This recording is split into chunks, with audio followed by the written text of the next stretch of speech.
बच्चों, आज हम यहाँ व्याकरण का पहला पाठ आरंभ करने जा रहे हैं। जब भी हम किसी दूसरे व्यक्ति को अपनी बातें समझाना चाहते हैं, अपने मन में उठे भावों को, अपने मन में आए विचारों को दूसरे व्यक्ति तक पहुंचाना चाहते हैं, तो हमें किस साधन की आवश्यकता होती है? तो आपका उत्तर होगा कि मैम भाषा की। बिल्कुल, तब हमें भाषा की आवश्यकता होती है। भाषा जो कि भाष धातु से निकली है, जो हमारा भाषा शब्द है वो हमारा भाष धातु से निकला है। भाष धातु से हमारा क्या अर्थ है? वाणी, या हम कह सकते हैं ध्वनि। अब सोचो, जब तक भाषा नहीं आई थी तब तक मानव किस तरह से अपनी बातों को दूसरों तक पहुंचाता था? तो आप कहेंगे कि मैम संकेतों के द्वारा पहुंचाता था, वो बहुत सारे चित्रों का भी प्रयोग करता था। आज तक भी आप सीनरी बनाते हैं या कोई दृश्य बनाते हैं, प्राकृतिक दृश्य, तो आप हमेशा पहाड़ों की ये चित्रकारी करते हैं। ये हमारे दिमाग में कहाँ से आई, कहाँ से हमारे मस्तिष्क में आई? क्योंकि हमें ये सांकेतिक भाषा प्रयोग करने की आदत है, हम आरंभ से कर रहे हैं। जब हमें लगता है कि हमने आसमान में सूरज देखा तो हमने उसे गोल बनाया और ये लाइनें उसके चारों तरफ डाली। अब ये लाइनें डालने से हमारा क्या मतलब है? हमने देखा कि नभ में जो ये हमें है ये गोल आकृति में दिखाई दे रहा है, और ये चीजें जो इसकी दिखा रही हैं वो आपको दिखा रही है कि ये प्रकाश है उसका, सूरज का, या ताप है। यानी उस समय मानव के दिमाग में जो आया उसने उस तरह से चित्र बनाया। अब उसने चांद को भी गोल बनाया तो उसके चारों तरफ ये रेखाएं नहीं डाली, क्योंकि चांद में वो ताप नहीं होता, उतना प्रकाश नहीं होता। फिर उसने एक आकृति और देखी, क्योंकि चंद्र का आकार तो बढ़ता चला जाता है, तो उसने चांद के दूसरे आकार भी बनाने आरंभ किए। तो ये तो मैंने कहा कि ठीक है, सांकेतिक भाषा का उसने प्रयोग किया, पर क्या इस सांकेतिक भाषा को आप भाषा कह सकते हैं? तो इसे तो हम भाषा नहीं कह सकते, क्योंकि संकेतों को समझने में एक व्यक्ति जो जिन संकेतों का प्रयोग करता है उसे दूसरा व्यक्ति एकदम समझ जाए, ऐसा भी संभव नहीं है। और इसे समझने में समय भी लगता है, वो सही समझता है या गलत समझता है तो हम उसे भी नहीं कह सकते। अभी हम बात कर रहे थे वाणी और ध्वनि की, तो आप कहेंगे मैम ध्वनि तो हर जगह से या हर व्यक्ति द्वारा उत्पन्न की जाती है। सोचिए कि पशु पक्षी भी ध्वनि करते हैं, चिड़िया भी चीं चीं करती है, हर जानवर की अपनी ध्वनि होती है, तो वो भी तो अपने मन के भाव को अपनी ध्वनि के द्वारा ही निकालता है या ध्वनि के द्वारा ही दिखाता है। तो क्या हम उसे भाषा कह देंगे? तो हम उसे भी भाषा नहीं कह सकते, बल्कि अपने मन के भाव को तो वो भी दूसरों तक पहुंचा देता है। तो यहाँ पर जिन ध्वनियों की हम बात कर रहे हैं, हम बात कर रहे हैं कुछ सार्थक ध्वनियों की, कुछ सार्थक ध्वनियों की, यानी कुछ ऐसी ध्वनियां जिन्हें कि जब मानव के मुख से निकला, कि जब वो संकेतों का प्रयोग करता था तो उसके मुंह से निकला, जैसे उसने प प प कहना शुरू कर दिया, प प से ही उसने फिर पानी बनाया होगा, तो प प वो ध्वनि फिर उसका एक क्या बनाया गया, एक समूह बनाया गया इन सार्थक ध्वनियों का, जिन्हें हम कहते हैं। इन सार्थक ध्वनियों के लिए हमने कुछ चिन्ह बनाए, कुछ चिन्ह बनाए या प्रतीक बनाए उसके लिए।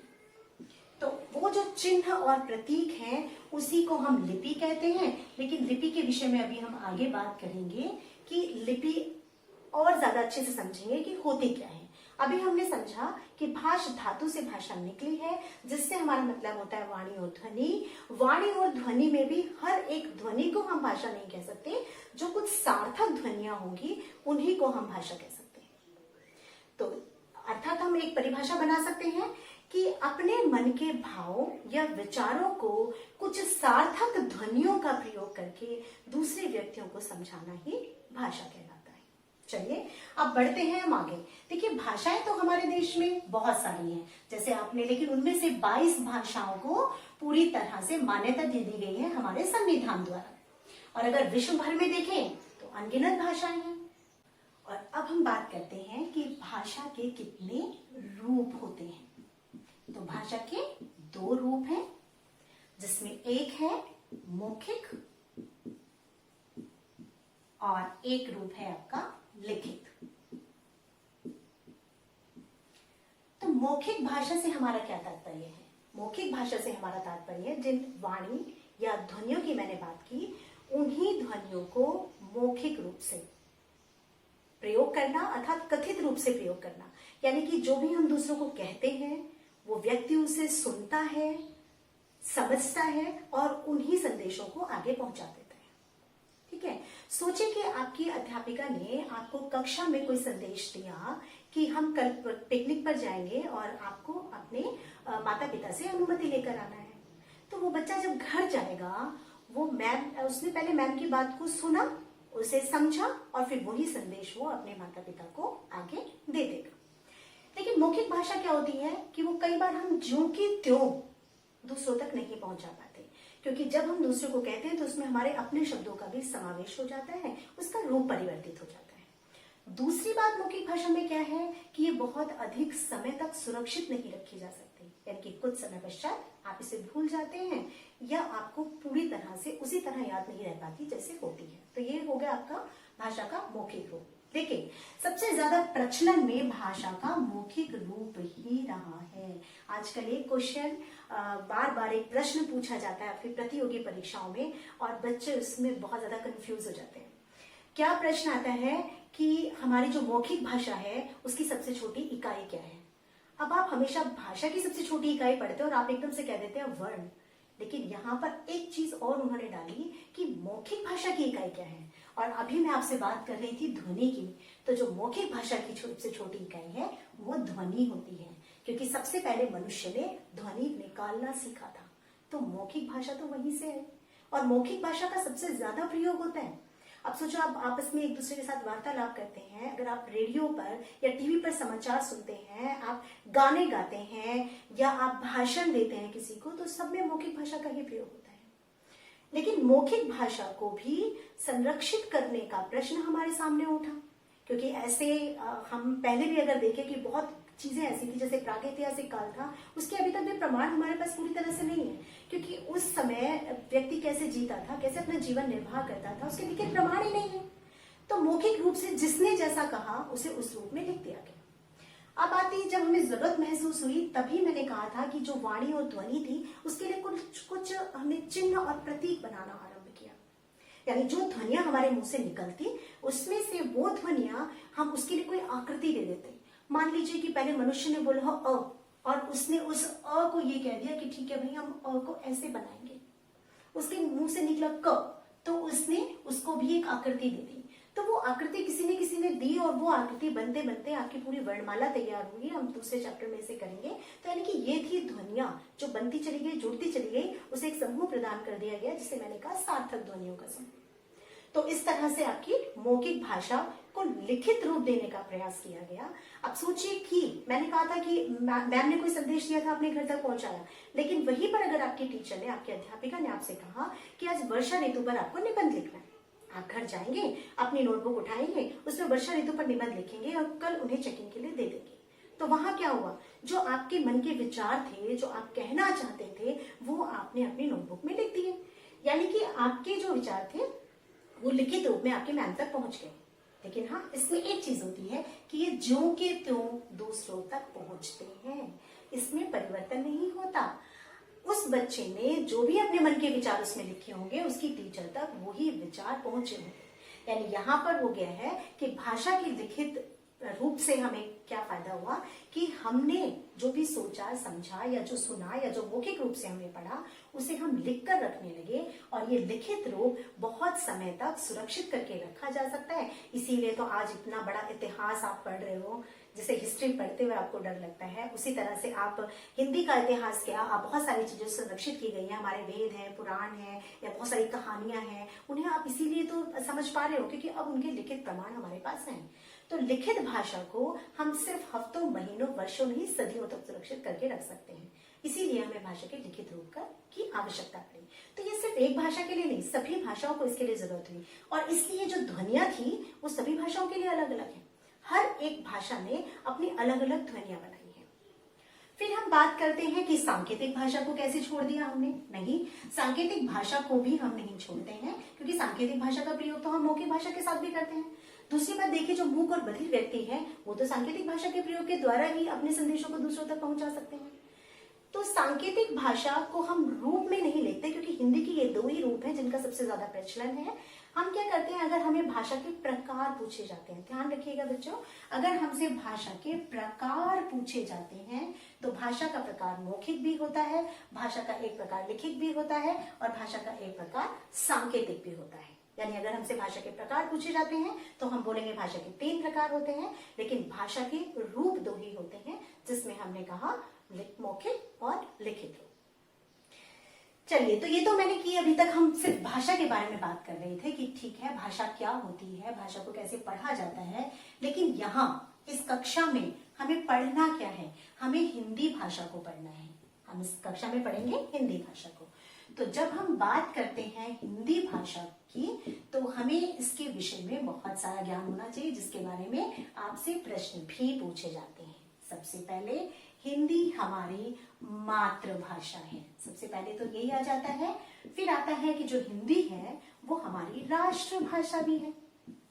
उसके बाद आता है कि जो हिंदी है वो हमारी राजभाषा भी है। और फिर अगर हम बोलते हैं जो हिंदी है वो हमारी संपर्क भाषा भी है। ठीक है, अब मातृभाषा के रूप में भी बड़ी दुविधा है।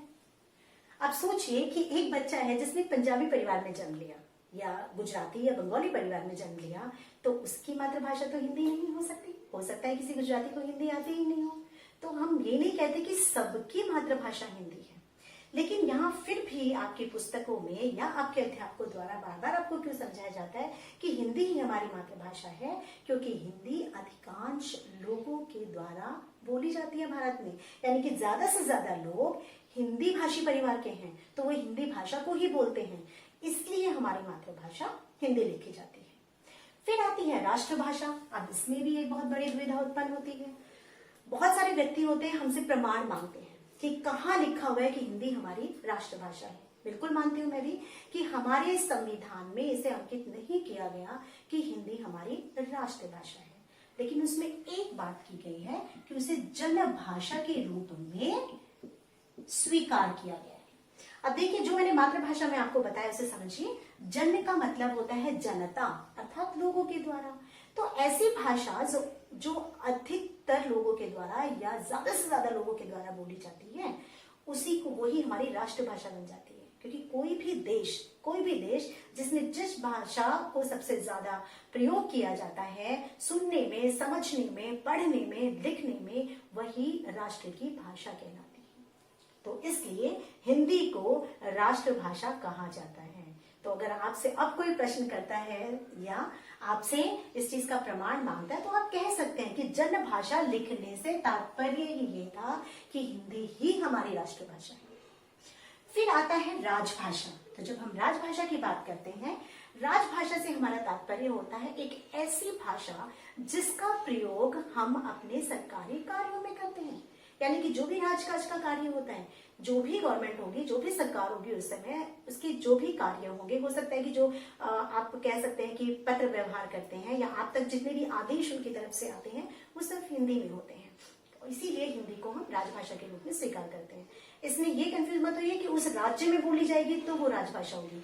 हाँ, राज्यों को इतना अधिकार होता है कि अगर वो चाहे तो अपनी भाषा को प्रयोग कर सकता है, लेकिन फिर भी जो केंद्र सरकार है, जो कैबिनेट में लोग रहेंगे, उन्हें हिंदी भाषा का ही प्रयोग करना होगा। तो राजभाषा हमारी हिंदी है, लेकिन इसके साथ अगर मैं कहूं कि सिर्फ हिंदी हमारी राजभाषा है तो नहीं, क्योंकि हमारी राजभाषा अंग्रेजी भी है। क्योंकि जब हिंदी को राजभाषा के रूप में स्वीकार किया गया, जो अंग्रेजी थी वो पहले से ही वहां पे राजभाषा के रूप में विद्यमान थी। क्योंकि आपको भी पता है कि अंग्रेज हम पर शासन करते थे, तो उनका जो राजकाज का जितना भी कार्य होता था, जो उनकी गवर्नमेंट जो कार्य करती थी वो इंग्लिश में करती थी। उनके जितने भी जो काम होते थे वो अंग्रेजी में होते थे।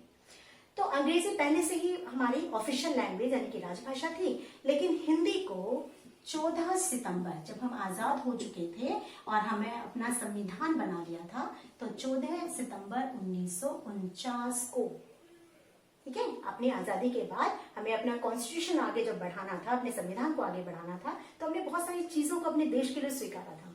तो यहाँ पर हमने हिंदी को इस दिन अपनी राजभाषा के रूप में स्वीकार कर लिया था। इसीलिए आज तक भी आप 14 सितंबर को हिंदी दिवस के रूप में मनाते हो। हाँ, उसमें एक बात और थी कि अंग्रेजी को आने वाले अगले 15 सालों बाद पूरी तरह से खत्म कर दिया जाएगा, यानी सिर्फ हिंदी ही हमारी राजभाषा रह जाएगी। लेकिन शायद 70 से 75 साल हमें हो चुके हैं आजाद हुए, आज तक भी अंग्रेजी हमारी राजभाषा के रूप में विद्यमान है, और अब हटेगी तो हम कह भी नहीं सकते। तो दैट मीन्स हमारा यही होगा मतलब कि दो भाषाएं हमारी राजभाषा के रूप में अभी तक भी चल रही हैं। तो इन चीजों का हमें ध्यान रखना है। फिर आता है संपर्क भाषा। अब संपर्क भाषा से क्या तात्पर्य होता है? ऐसी भाषा जिसके द्वारा हम एक दूसरे से वार्तालाप कर सके, हम एक दूसरे को अपनी बातें समझा सके, उसकी बातें समझ सके। तो वहीं ऊपर से जो चीजें आ रही है, जब मातृभाषा हमारी हिंदी है, जब राष्ट्रभाषा हमारी हिंदी है, जब राजभाषा हमारी हिंदी है, तो हमारे देश भारत की संपर्क भाषा, जो देश के अंदर जो लोगों की संपर्क भाषा है, वो भी हिंदी ही है। क्योंकि अलग अलग राज्यों में अलग अलग भाषाएं बोली जाती हैं, मैं मानती हूँ, लेकिन फिर भी 70% से अधिक लोग अभी भी अपने संपर्क भाषा के रूप में हिंदी का ही प्रयोग करते हैं। हाँ, अंतरराष्ट्रीय संपर्क भाषा की बात अगर हम करेंगे तो वो हमारी अंग्रेजी है। यानी कि अपने देश से आप बाहर जाते हैं, वहां आपको किसी के साथ कांटेक्ट करना होता है, संपर्क करना होता है, अपनी बातें समझानी होती हैं, तो आप अंग्रेजी या इंग्लिश का प्रयोग करते हैं। ठीक है, तो ये हमने पढ़ा सब भाषाओं के बारे में। इसके बाद हमें पढ़ना है, जो मैंने ध्वनि चिन्हों की बात की थी कि वो क्या होते हैं, तो हम ये पढ़ेंगे अगली कक्षा में।